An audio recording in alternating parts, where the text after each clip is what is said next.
بسم اللہ الرحمن الرحیم۔ الحمد للہ وبرکاتہ۔ عزیز طلبہ کرام، آج مختصر القدوری کا سبق نمبر 67 ہے، اور آج کتاب الحج میں ہم احرام کے اوپر بات کریں گے۔ احرام باندھنے کا طریقہ، کہاں سے باندھنا ہے، اور احرام کی نیت اور تلبیہ کسے کہتے ہیں، اور اس کے بعد پھر ہم احرام باندھنے کے بعد انسان محرم کہلاتا ہے۔ محرم کے لیے کون کون سے کام کرنے درست ہیں، کون کون سے کام کرنے اس کے لیے جائز نہیں ہیں۔ اگر وہ کام ممنوعات یعنی وہ اگر کر لے گا تو اس کی وجہ سے اس کے اوپر کیا شریعت کی طرف سے جو سزا ہے وہ لاگو ہوگی، کیا دم جسے ہم کہتے ہیں نا، تو وہ لازم ہوگا، کن صورتوں میں لازم ہوگا، کن صورتوں میں لازم نہیں ہوگا۔ تو ان سب چیزوں کو احرام کے مسائل کے اندر ہم انشاءاللہ ڈسکس کرتے ہیں۔ تو چلتے ہیں سب سے پہلے ہم کتاب کی طرف، تو اسی کی عبارت کے ضمن میں انشاءاللہ ہم بات کریں گے۔ تو عبارت یہاں سے ہے آج، وَإِذَا أَرَادَ الْإِحْرَامَ، جب احرام کا ارادہ کرے، اغتسل، تو احرام باندھنے سے پہلے کے کچھ مسنون اعمال بتا رہے ہیں کہ غسل کرے سب سے پہلے، اگر غسل نہیں کرتا تو او توضع، وضو تو بہرحال کر لے، ان دونوں میں سے کوئی ایک کر لے۔ بہتر یہ ہے کہ غسل کر لے، کیونکہ آگے 5 6 7 دن تک اس نے پھر غسل نہیں کرنا ہوگا، یا یہ کہ اس نے کچھ اور خوشبو وغیرہ نہیں لگانی ہوگی، تو اس لیے پہلے سے ہی اپنے ناخن تراش لے، اپنی جو مونچھیں ہیں ان کو برابر کر لے، اپنے پورے جسم کے جو غیر ضروری بال ہیں ان کو اتار دے، تو یہ سارے کام کر لے اور غسل کر لے تاکہ ایک خوشبو لگا لے احرام باندھنے سے پہلے کیونکہ بعد میں خوشبو لگانے کی بھی اجازت نہیں ہوگی، تو اس لیے یہ مسنون اعمال ہیں۔ تو احرام کا ارادہ کرے، یاد رکھیں احرام کہتے ہیں کہ احرام کا معنی ہوتا ہے کہ ایک چیز کا حرام کر دینا، منع کر دینا نا۔ تو جب انسان وہ سفید کپڑے یعنی حاجی سے وہ 2 سفید کپڑے ہوتے ہیں، ایک کو نیچے ازار بند کے طور پر اور دوسرے کو اوپر چادر کے طور پر وہ اوڑھتا ہے، تو جب وہ پہن لیتا ہے، لیکن صرف ان کے پہننے سے انسان احرام میں داخل نہیں ہوتا، محرم نہیں کہلاتا، بلکہ اس کے ساتھ ساتھ حج کی نیت یہ اس کے ساتھ اٹیچ ہوگی، اس کے ساتھ ہی تلبیہ جو ہوتا ہے، مخصوص کلمات جنہیں ہم سنتے رہتے ہیں نا، کہ لبیک اللہم لبیک لا شریک لک لبیک ان الحمد والنعمت لک والملک لا شریک لک، یہ جو الکلمات ہیں ان کو تلبیہ کہا جاتا ہے۔ یہ جب پڑھے گا، ساتھ نیت کرے گا، اور میقات جو جگہ ہم نے سبق نمبر 66 کے اندر آپ کو بتائی ہیں، ان کے طرف اندر داخل ہونے سے پہلے وہاں جس ملک کا بھی ہے اس ملک سے آتے ہوئے حرم سے پہلے اس کا جو میقات آتا ہے وہ ہوائی جہاز میں بھی بتا دیا جاتا ہے، ورنہ بہتر یہ ہے کہ اپنے گھر سے یا اپنے ایئرپورٹ سے ہی وہ احرام باندھ کر ہی جہاز میں بیٹھے۔ تو جب وہ اس طریقے سے کپڑے پہنے گا تو ساتھ ساتھ نیت ضروری ہے حج کی، کہ اللہ میں تیری رضا کے لیے یا حج کرنے کے لیے، اس فریضہ حج کو ادا کرنے کے لیے جا رہا ہوں، تم آپ اس کو قبول کر لیجئے، اور پھر تلبیہ پڑے گا تو یہ احرام ہے اس کا، اس کے بعد پھر اس کے اوپر پابندیاں لگ جائیں گی، تو احرام کہتے ہیں اس کو۔ تو جب یہ اس طرح کا احرام باندھنے کا ارادہ کرے گا، یعنی نیت اور تلبیہ اور احرام کے کپڑے، تو اس سے پہلے غسل کر لے۔ والغسل افضل، فرمایا کہ غسل افضل ہے۔ وَلَبِسَ ثَوْبَيْنِ جَدِيدَيْنِ أَوْ غَسِيلَيْنِ، اور 2 کپڑے پہنے گا، اور 2 کپڑے یا تو نئے ہوں، نئے ہونا زیادہ بہتر ہے کہ ان کے اندر گناہ انسان نہیں کرتا اور وہ پاک صاف ہوتے ہیں، ورنہ اگر نہیں گنجائش تو دھوئے ہوئے 2 کپڑے ہوں، لیکن سلے ہوا لباس اس میں نہیں پہننا نا، سلا ہوا لباس نہیں پہننا، بلکہ صرف چادر نما 2 کپڑے ہوں گے۔ ازارن، ایک ازار بند کے طور پر ہوگا جو ناک سے نیچے باندھے گا، وہ ناک سمیت نیچے تک باندھے گا، اور ورداءن، دوسری چادر ہوگی جو اوپر اس نے اوڑھنی ہے۔ ومس طیباً، احرام سے پہلے اس نے خوشبو کو ہاتھ لگانا ہے، مطلب خوشبو کو اس نے اپنے جسم پر لگانا ہے تاکہ صفائی ستھرائی اور خوشبو احرام سے پہلے یہ ہو جائے اور اگلے چند دن تک یہ سلسلہ باقی رہے۔ ان کان لہو، اگر خوشبو ہے تو لگا دے، یہ چونکہ مسنون عمل ہے، فرض واجب نہیں ہے کہ وہ خوشبو کے پیچھے گھومتا رہے گا اگر نہیں ہے تو۔ وصلی رکعتین، اور اس کے بعد 2 رکعت نوافل ادا کرے گا، یہ بھی مسنون اعمال میں سے ہے۔ وقال، اور اس کے بعد پھر یہ نیت ہے کہ اللہم انی ارید الحج، اے اللہ میں حج کا ارادہ کرتا ہوں۔ اگر یہ حج افراد کر رہا ہے نا تو صرف یہ نیت کرے گا، اگر حج قران وغیرہ کر رہا ہے جس میں ساتھ عمرے کو ملاتے ہیں تو پھر اس میں انی ارید الحج والعمرہ تھا، یہ بھی 7 الفاظ ہوں گے۔ تو یہ الفاظ اگر عربی میں یاد ہیں تو بہت اچھی بات ہے، ورنہ انہی کا ترجمہ کر دے کہ اللہ میں حج کرنا چاہتا ہوں، فیسرہ لی، میرے لیے اس کو آسان کر دے، وتقبلہ منی، اور اس کو میری طرف سے قبول فرما لے۔ ثم یلبی، پھر تلبیہ پڑھے گا، تلبیہ ای وہی لبیک، اسی سے پھر تلبیہ نام اس کا رکھ دیا۔ عقیب صلاتی، وہ اپنی نفل نماز کے بعد بھی وہ پڑھے گا، اور اس کے بعد پھر تو پڑھتا ہی رہے گا۔ تو عقیب صلاتی پر نفل نماز پڑھنے کے بعد پھر وہ تلبیہ پڑھے گا۔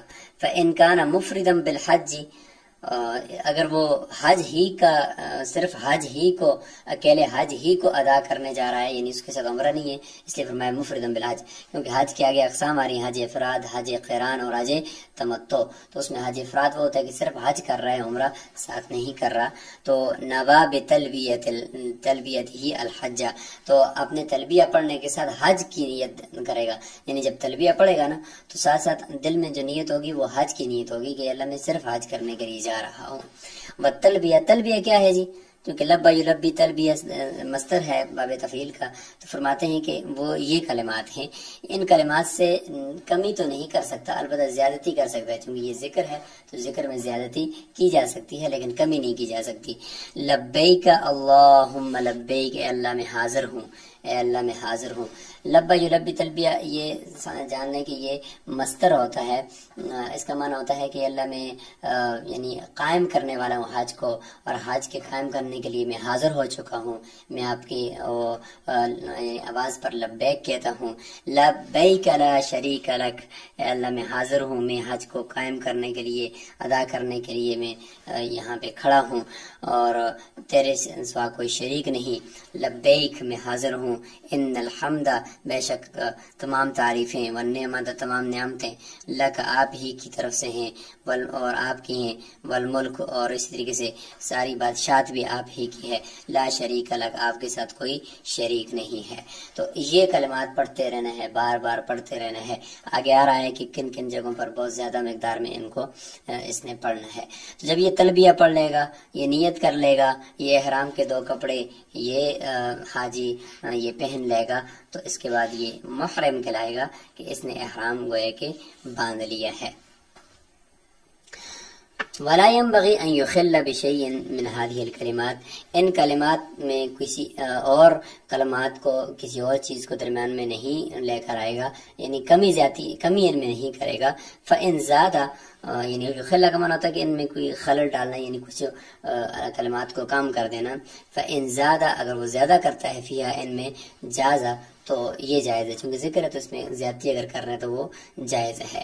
فإذا لبى، پس جب اس نے تلبیہ پڑھ لیا، فقد احرما، تو تحقیق اس نے احرام باندھ لیا ہے۔ تو صرف کپڑے 2 جو ہوتے ہیں ان کو پہن لینے سے احرام کا حکم نہیں آتا، بلکہ اس کے ساتھ نیت اور تلبیہ ضروری ہوتا ہے۔ اچھا، جب یہ احرام ہو گیا ہے، اب اس کی طرف شریعت کے احکامات کہ الحج اشہر معلومات، فمن فرض فیہن الحج فلا رفث ولا فسوق ولا جدال فی الحج۔ قرآن مجید کے اندر ہے کہ جب احرام باندھ لیا تو لہٰذا اب رفث یعنی جماع وغیرہ کی باتیں، بیہودہ باتیں، ان سے رک جائے گا، والفسوق، اور اسی طریقے سے اور نافرمانی والی باتیں، ان سے رک جائے گا، والجدال، اور جھگڑے والی باتیں، لڑائی جھگڑے والی باتیں، ان سے اس نے رکنا ہے۔ فرمایا فلیتقی، پس بچے گا وہ، ما نہی اللہ عنہ، جن چیزوں سے اللہ تعالیٰ نے اس کو روکا ہے قرآن مجید کے اندر، جس طرح بھی آپ نے آیت سنی، تو وہ یہ کہ رفث، فسوق اور جدال، یعنی جماع کی باتیں، بیہودہ باتیں، اور نافرمانی کی باتیں، اور لڑائی جھگڑے کی باتوں سے یہ اپنے آپ کو بچائے گا۔ تو یہ تو باتیں ہیں، اور اس طرح کے اعمال بھی، ان سے بھی اس نے بچنا ہے۔ اچھا، اعمال کیا کیا اس نے کرنے ہیں، کیا کیا اس نے نہیں کرنے، تو وہی ذکر چل رہا تھا اس میں، یہ کہ ولا یقتل صیدا، یہ خشکی کا شکار یہ نہیں کر سکتا، البتہ دریا کا شکار، پانی کا شکار یہ کر سکتا ہے۔ قرآن مجید کے اندر ہے کہ احل لكم صيد البحر وطعامه متاعا لكم للسيارة وحرم عليكم صيد البر ما دمتم حرما۔ تو یہ ہے جی آیت، تو اس میں اللہ تعالیٰ نے بتا دیا ہے کہ خشکی کا شکار محرم نہیں کر سکتا، یہ اس کے اوپر پابندی ہے۔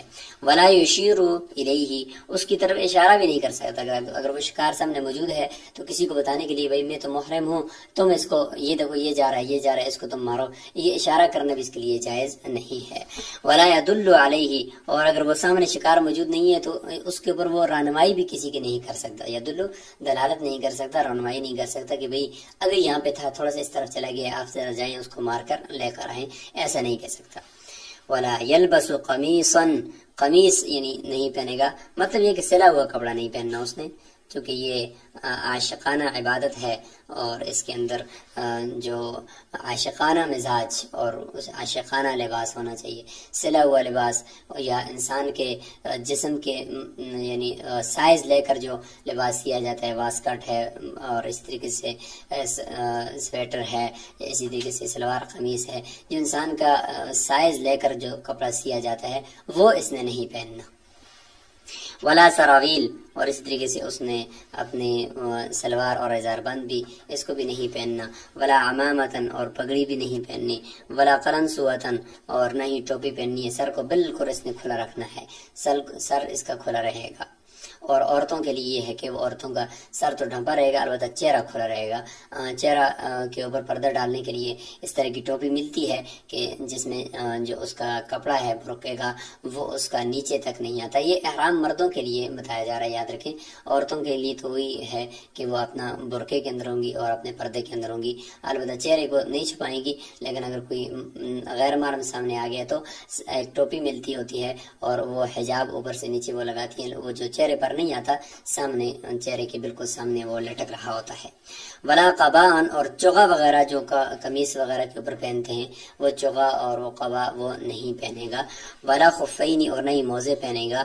الا اللہ یجد نعلین، ہاں الا یہ کہ اس کے پاس جوتے نہیں ہیں تو پھر کیا کرے کہ وہ ان موزوں کو پہنے، لیکن ان موزوں کو فیقطعہما، ان موزوں کو کاٹ لے، من اسفل الکعبین، جو پاؤں کی ابری ہوئی، یہ گٹے جو ہے نا، گٹے ٹخنے جسے ہم کہتے ہیں، ٹخنے بالکل بین ہی مراد نہیں ہے، یہاں پہ کعبین سے مراد یہ ہے کہ جو پاؤں کے درمیان میں اوپر کی طرف جو ہڈی ابری ہوئی ہوتی ہے نا، تو یہ چونکہ گٹے اور ٹخنے کے درمیان میں ہوتی ہے تو کے برابر میں ہوتی ہے، اس لیے وہ ٹخنوں کے نیچے سے اور سامنے جو پاؤں کی اوپر ابری ہوئی ہڈی ہے اس کے برابر سے ان موزوں کو کاٹ لے گا۔ وہ ابری ہوئی ہڈی اور یہ ٹخنے یہ بالکل نظر آنے چاہیے، تو اس طریقے سے پھر موزوں کو کاٹ کر ایک طرح کا جرموک سا بنا کر وہ پہن سکتا ہے۔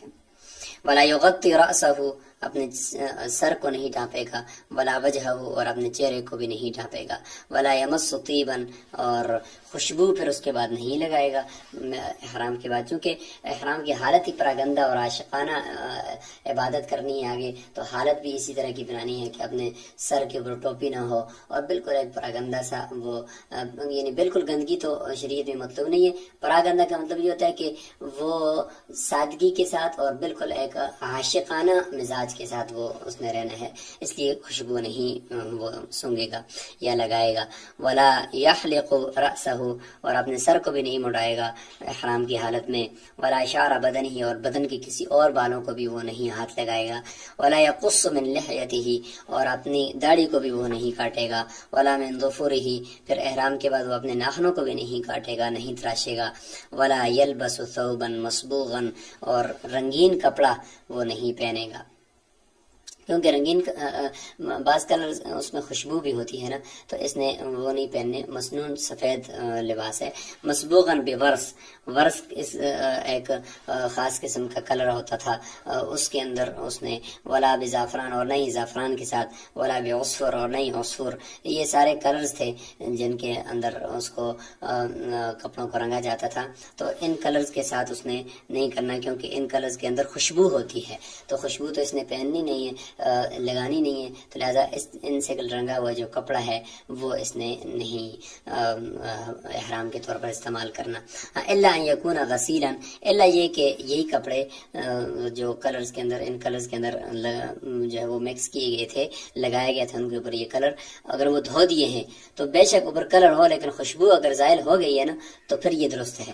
ولا ينفض الصبغ، اور وہ کپڑا جو ہے وہ خوشبو کو جو ہے وہ نہیں بکھیر رہا، اور دھو لیا ہے لیکن خوشبو اس سے اب نہیں آ رہی، تو اس لیے فرماتے ہیں ولا ينفض الصبغ، یعنی وہ کلر تو اس کا، صبغہ کا معنی ہوتا ہے کلر، کلر اس کا جو ہے وہ نہیں ہٹا اور کلر اس کا ادھر باقی ہے، البتہ خوشبو ابھی نہیں آ رہی ہے، تو فرماتے ہیں کہ پھر ٹھیک ہے.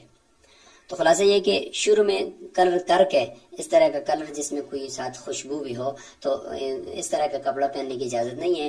ہاں اگر اسی کپڑے کو دھو لیا، کلر باقی ہے، خوشبو ختم ہو گئی ہے، تو پھر اس کو پہن سکتے ہیں. ولا ينفض الصبغ، اس کی جو کلر ہے، رنگ ہے، وہ نہیں ہٹا تو کوئی بات نہیں ہے. ولا باس بأن يغتسل، اور غسل کر سکتا ہے، اس میں کوئی حرج نہیں ہے.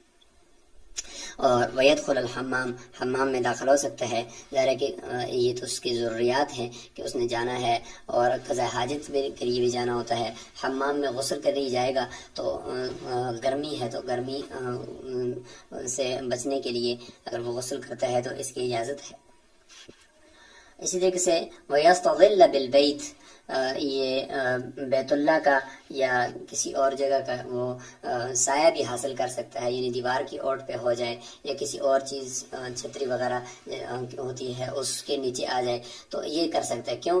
اس لیے کہ یہاں پہ اشکال یہ ہو سکتا ہے کہ سر نہ ڈھانپے نا، تو سر ڈھانپنے سے مراد کوئی ٹوپی یا اس طرح کی چیز جو سر کے اوپر فٹ آتی ہے وہ نہ پہن کر ڈھانپے، لہٰذا چھت کے نیچے سر ڈھانپنا نہیں پایا جاتا. اور اس طریقے سے کسی اور جگہ پر وہ سایہ حاصل کر رہے تو وہ سر ڈھانپنا نہیں ہے، لہذا سر ڈھانپنا میں یہ نہیں آئے گا، وہ سایہ لے سکتا ہے گرمی سے بچنے کے لیے. والمحمل، اور کجاوا، یعنی اونٹ کے اوپر جو کجاوا رکھتے ہیں سواری کا، اس کے اوٹ میں، اس کے سائے میں اگر بندہ بیٹھ جاتا ہے، تھوڑا آرام کر لیتا ہے، تو سر اس کا ویسے ننگا ہی ہے لیکن سائے کے نیچے آ گیا تو اس سے کوئی حرج نہیں ہے، یہ کر سکتا ہے. وَيَشُدُّ فِي وَسْطِهِ الْحِمْيَانِ، اور ہمیان یعنی وہ چھوٹا پاکٹ ہوتا ہے جو اپنے کمر پر باندھتے ہیں اور اس کے اندر اپنے رقم وغیرہ اور اپنی چیزیں حاجی رکھتے ہیں، تو یہ درست ہے. ہمیان اس کو کہتے ہیں کہ وہ چھوٹا سا پاکٹ اس کو وہ رکھ سکتا ہے. چونکہ یہ پہننا نہیں ہے، اس کو باندھنا کہتے ہیں، اگرچہ وہ بھی سیاہ ہوتا ہے لیکن اس کو ہم باندھنے کے حکم میں کہیں گے، اس کو پہننے کے حکم میں ہم اس کو نہیں کریں گے، اور یہ اس کی ضرورت بھی ہے. ولا يغسل رأسه، سر کو وہ نہیں دھوئے گا. ولا لحيته، اور اپنی داڑھی کو نہیں دھوئے گا. بالختمی، ختمی ایک گھاس اور ہوتی تھی جس سے ایک اچھی طریقے سے صفائی ہو جاتی تھی، اور اس کے ساتھ بہترین قسم کی انسان سب، آج کل تو مطلب مختلف قسم کی شیمپو ہیں اور صابن ہیں، لیکن اس وقت ختمی ہوتی تھی ایک چیز، اس کے ذریعے سے وہ اپنے سر کے بالوں کو اور داڑھی کے بالوں کو دھوتے تھے، تو اس سے میل ساری ختم ہو جاتی تھی. کہتے ہیں کہ نہیں، ایسے تو غسل کرے گا لیکن ان چیزوں کے ساتھ نہیں کرے گا. اور وَيُكْثِرُ مِنَ التَّلْبِيَةِ وَيُكَثِّرُ بھی ہے، اور وَيُكْثِرُ بھی کہہ سکتے ہیں، اس کو جزم دے دیں کہ وَيُكْثِرُ مِنَ التَّلْبِيَةِ، تلبیہ کی زیادتی کرے گا. عقیب الصلوات، نمازوں کے بعد. اور وَكُلَّمَا عَلَى شَرَفًا، جب وہ اونچی کسی ٹیلے پر چڑھ رہا ہو پھر بھی وہ پڑھے گا. او ہبط وادیًا، یہ کسی وادی میں اتر رہا ہو پھر بھی وہ پڑھے گا. او لقی رکبانا، یہ کسی سوار سے ملے گا اس وقت بھی وہ پڑھ رہا ہوگا. وبالاسحار، اور صبح سحری کے وقت، تہجد کے وقت بھی وہ اونچی آواز سے پڑھے گا. تو یہ ہو جائے گا جی یہاں تک احرام کا طریقہ اور احرام کے مسائل کے کون سے کام اس نے کرنے ہیں، کون کون سے کام اس نے نہیں کرنے. تو اس سے متعلق آج کا ہمارا سبق تھا. اگلے سبق کے اندر انشاءاللہ ہم کچھ اور مسائل کو لے کر حاضر ہوں گے. یہاں پہ اس عبارت کو ذرا تھوڑا غور کریں. وَلَا يَنْفُضَ صبغہ لکھا ہوا ہے، تو اس کو آپ صبغو بھی پڑھ سکتے ہیں، یعنی اس کو آپ یہ جو صبغو اس کو فائل بھی بنا سکتے ہیں. ینفضو کا معنی یہ ہوگا کہ بے شک اس کپڑے سے زعفران یا عصفور یا ورس کے اندر جو کپڑا رنگین کیا ہوا تھا اس سے کلر اس کا نہیں ختم ہوا، ينفذ الصبغ اس کا کلر ختم نہیں ہوا، پھر بھی وہ پہن سکتے ہیں، الا ان يكون غسيلا اگر اس کو دھو لیا ہے، خوشبو نہیں آ رہی، البتہ یہ کہ کلر ختم نہیں ہوا تو اس کے باوجود بھی اس کو پہن سکتے ہیں۔ ينفذ الصبغ یہ بھی ایک عبارت ہے، اس طریقے سے بھی آپ اس کو پڑھ سکتے ہیں۔ السلام علیکم ورحمۃ اللہ وبرکاتہ۔